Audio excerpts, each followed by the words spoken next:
So let's make it a different way. So instead of emitting it, we will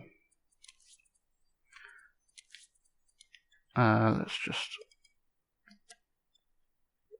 move that like that, and we'll have a master timeline, and we're going to just have multiple copies of this all kind of staggered within this timeline, which will make things a whole lot easier. So let's take this out, and we don't need the destroyer, we just need it to animate to the end like that. And we'll just put this timeline in the master timeline up there, and we'll put it into beats mode so that it's easier to snap to these smaller denominations like that. And then we can make this timeline loop like that. So now it goes along and loops.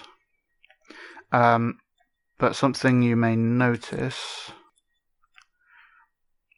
when it resets, you actually see it resetting because it's actually moving it from the end back to the beginning.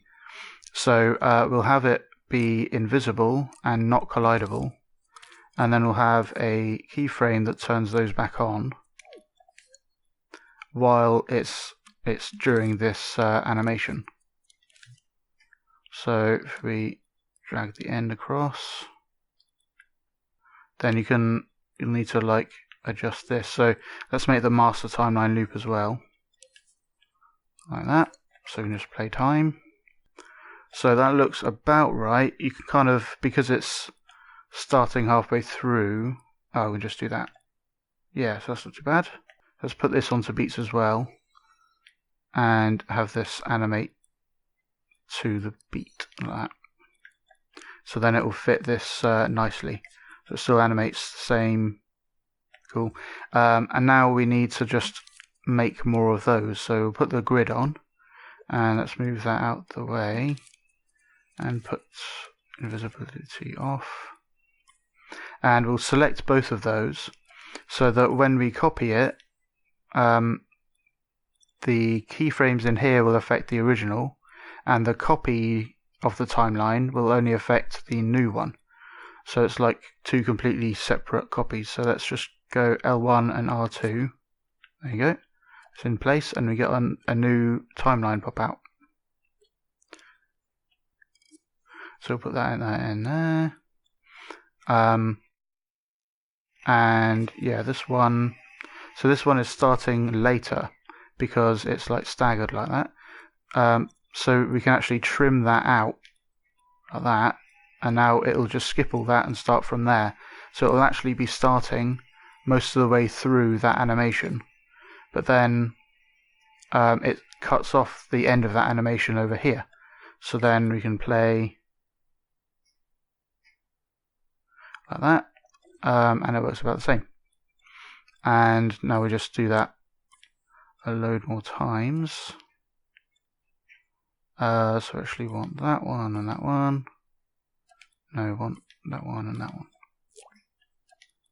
Okay, and sometimes the timeline pops out in a funny place.